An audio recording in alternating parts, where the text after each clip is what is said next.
मजदूरी जब हम करने जाते हैं ना तो ठेकेदार पहले कहता है रात सो, क्योंकि जब हम हमारी हरकतें देखता है ना, जब हमारा चाल डाल देखता है तो वो सबसे पहले कहता है कि तुम इधर आ जाओ, तुम इधर मेरे साथ रात का बताओ कितना लोगे।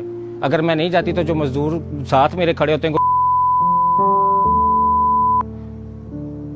फिर मैं वहाँ पे कैसे मजदूरी करूँ? फिर मैं इसीलिए तो ये काम करने आती हूँ कि वहाँ पे भी तो यही काम करना है, वहाँ 800 दिहाड़ी लेके करना है, यहाँ पे अलग-अलग करना। कैमरा ऑन है, बता तो देंगे सिक्योरिटी दिखाई। मुझे इज्जत दी किसने? मैं घर में निकली हूँ, मुझे घर में चाचे ताए मामे ये सारे अब्यूज करने वाले हैं, उनको किसी ने रोका है? सबने मुझे रोका, उनको किसी ने नहीं रोका ना, उनका किसी ने आके हाथ पकड़ा कि तुम लोग रुक जाओ।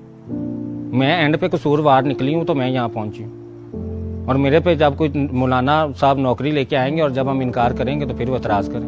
मुझे काम बताएं मौलाना साहब, काम स्पेसिफिक करके बताएं कि ये वाला काम है, ये कर सकते हैं और ये नहीं करते। मुझे बताएं, मैं कर लेती हूँ। रेडी चलाने के लिए मेरा भाई सबसे पहले रेडी चाहिए, ठीक है ना। रेडी चलाने के लिए उसके ऊपर सामान फ्रूट चाहिए, फ्रूट लेने के लिए मुझे 100 बंदे से मिलना है, और 100 बंदे से मिलकर 100 बंदे ने मुझे खुसरा कहना है।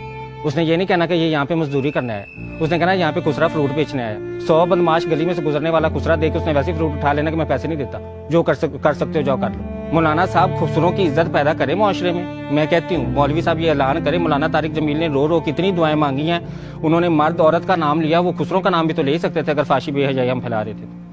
वो तो उनको तबलीग करते हैं ना, तबलीग करके उनको तबलीग में लेके जाते हैं, तो दुआ मांगते हुए खुसरों का नाम क्यों नहीं लिया कि वो फाशी बेहजाई फैला रहे? उन्होंने औरत का कहा कि स्कर्ट छोटी होगी औरत की, उन्होंने मर्द का कहा कि मर्द बेहया हो गया, उन्होंने खुसरों का तो नाम ही नहीं लिया। हमारा नाम लेते तो हमें हमारा भी ज़मीर झंझोड़ा जाता, हमें भी पता होता कि नहीं यार मौलवी हमारे खिलाफ बात कर रहे हैं, मौलवी कह रहे हैं कि ये बेहजाई फैला रहे हैं। हम कौन सी बेहजाई फैला रहे हैं? बेहजाई फैलाने का मतलब होता है क्लब में जाना। बेहयाई ये होता है कि मैं फाशी का अड्डा खोल लूँ, मैं यहाँ पे एक क्लब खोल लूँ, एक बार खोल लूँ, और वहाँ पे सारे अमीर लड़के मैं बुला लूँ और बुला के सारी रात में उनके साथ शीशा बार पीऊँ और सुबह मैं चली जाऊँ। इसको अय्याशी कहते हैं, इसको हद हरामी कहते हैं। लेकिन मैं घर में बैठी हूँ, मेरे पास बिजली का बिल आ गया और मेरे पास कोई काम नहीं है, और मैं बाहर सेक्स वर्क करने तो नहीं जा रही, मैं काम करने जा रही हूँ, तो काम करने वाला मुझे कहता है कि मेरे साथ सो जाओ, तो मैं उसको क्या जवाब दूँ? मुझे इस बात का कोई जवाब तो दे। मेरे माँ बाप से कोई जाके ये सवाल, मैं फाशी फैला रही हूँ, मैं मान गई, मैं बाहर सेक्स वर्क कर रही हूँ ना, मैं मार्स से उतर के आई हूँ या मैं चांद से डायरेक्ट फेंक की गई हूँ? मेरे माँ बाप है ना, उनसे क्यों नहीं जाके पूछता कि भाई ये बाहर निकल के ये सब कुछ कर, इनको रोको। आखिर मैं पैदा हुई हूँ ना, मेरा एक फैमिली पूरी खानदान है मेरा, वो किधर है? उनसे पूछे ना, वो क्यों नहीं मुझे जवाब देते? और सोसाइटी को जवाब दे। मैं अगर फाशी फैला रही हूँ, मैं बाहर सेक्स वर्क कर रही हूँ, मैं भीख मांग रही हूँ, तो मेरे माँ बाप क्यों नहीं मुझसे पूछते आगे? वो क्यों नहीं मुझे रोकते? क्यों नहीं मेरा बात पकड़ घर लेके जाते कि चलो आओ घर चले? आपका बेटा, आप किसी का भी बेटा बाहर सेक्स वर्क कर रहा हो या फाशी फैला रहा हो तो वो पकड़ के गाड़ी लेके जाएगा ना, कि उसे कहेगा कि ये इसकी हैडर आमी, इसको फांसी के अड्डे पे छोड़ो।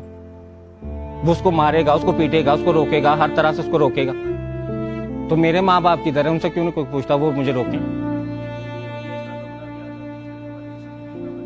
क्या शर्मिंदगी का बायस है? यहाँ पे कातिल शर्मिंदगी का बायस नहीं है, यहाँ पे जानी शर्मिंदगी का बायस नहीं है, यहाँ पे चोर डाकू सारे ही यहाँ पे शरीफ हो गए, हम भी शर्मिंदगी का बायस रह गए। हम चौक में नंगे तो नहीं घूमते, मैं चौक में छोटी स्कर्ट पहन के तो नहीं गई हुई कि मैं शर्मिंदगी का बायस बन गई। हाँ, मैं इतनी छोटी सी स्कर्ट पहनी हो, मैंने इतनी छोटी सी ब्रेजियर पहनी हो, ठीक है, तो फिर तो मैं बेहजाई भी फैलाऊं, फिर तो मैं शर्मिंदगी भी बनूं। वो सेलिब्रिटी बन गए। मुझे इस बात का जवाब दें कि इतनी छोटी स्कर्ट मिनी पहन के वो सेलिब्रिटी बन गए, मैं बेहया बन गई।